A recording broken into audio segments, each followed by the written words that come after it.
So now we have, if I'm not mistaken, How to Rock a Yearbook. And I had almost the same reaction to A Singing Telegram as I did with this one.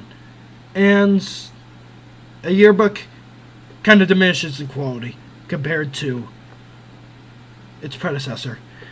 So here's the plot. Photos for the yearbook are coming up. This show's continuity is so inconsistent.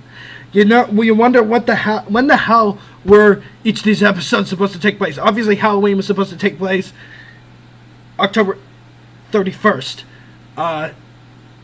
Christmas was obviously supposed to take place December 24th. It took place on Christmas Eve, not on Christmas Day.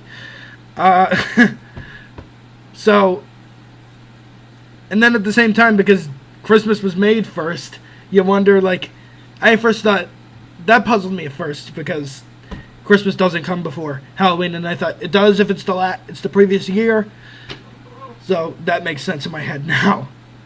Just shows how incredibly inconsistent these orders are. The order of this show is.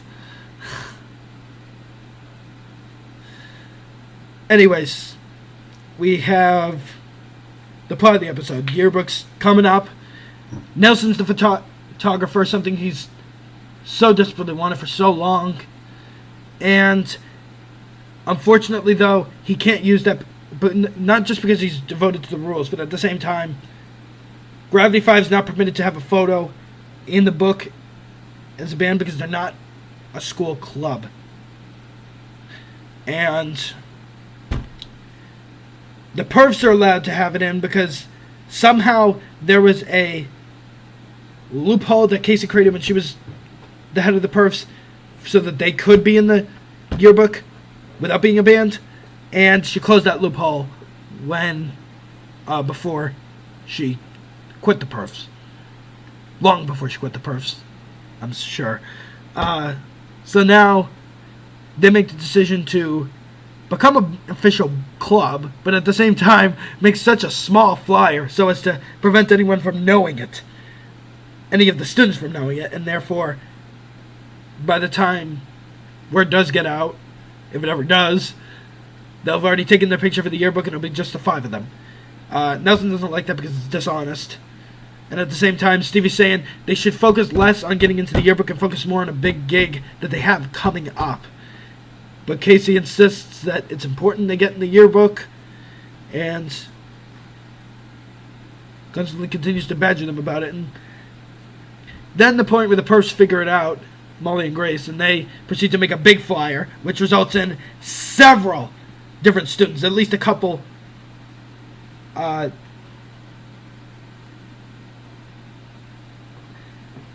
dozen join the band or something, so that it ends up being like Gravity 22 or something instead of Gravity 5. So we have and so then we have Casey and Nelson butting heads because Casey felt like if he had bent the rules for them, they would have been better off, and Nelson feels if they'd just been respected his position, they would have been better off. And then he admits his mistake in the end and says it's more his fault than it is Casey. Hell no! You don't get to say you admitted a mistake. You made no mistakes whatsoever. She's the bitch who constantly continues to put herself above everyone else even though she's trying to be a better person. Anyways, they figure out a way to solve it. So, and the way that they do is kind of clever. Maybe it's been done before. It feels like it's been done before. I'm sure somewhere else. And we have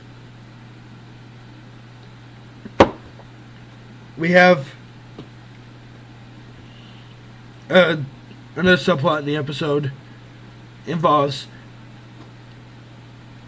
Stevie and Kevin want to see Zander's his school. It's his first year at Brewster High, so it's his first yearbook picture at Brewster High. And they want to see his last yearbook for his last photo. And he refuses to let him see it because he can never take a good picture when it comes to his school photo, his yearbook photo by himself. And then we get a good scene with his sister, who's kind of like Megan-esque. And there's actually a twist to the scene that works really freaking well. I did not see it coming, and I was like, "Oh, wow, way to go!" I don't think Drake and Josh would have ever went that route.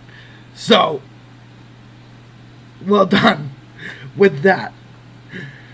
Come to think of it, maybe Molly and his sister would get along well. They never interact, but it's an assumption that can easily be made, given the circumstances. And so it's a lame subplot. It only has one subplot. That's a good thing. And then we get this moment in the episode where, well, also at the same time, Kate. This is one of the only like things I don't like that Stevie did. She goes along with Casey's idea to have Nelson and Kevin stand in front of the board and prevent anyone from seeing the little post-it note that the announcement of them being a school club is on. So that way nobody knows either. Why didn't they just hide it under one of the other flyers? Then it would have definitely not been obvious. So Molly and Grace suspect that they're hiding something. Molly has Grace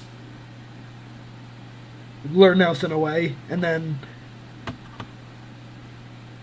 Nelson, and then like she tries to like act all friendly with Kevin. He asks, "Are you having a breakdown?" And then like she has like kind of a fake breakdown, but then like she doesn't go on for a long time. What would have made it even more of a great scene is if she'd gone on for more than just a few minutes, just as this like as a ploy to get him away from the board so she could figure out what he was hiding. And it would have gone into the fact that she's being so specific that like what she's saying is actually the truth, even though, and it's no longer a ploy. I feel that would have been very effective, very important, and would fit her character very well. Because that's exactly what her character seems to be. It ends up coming full circle by the time the last episode, Christmas, aired. So I felt like a lot more of the pieces were put in at that point. And I'll definitely discuss it again at another point.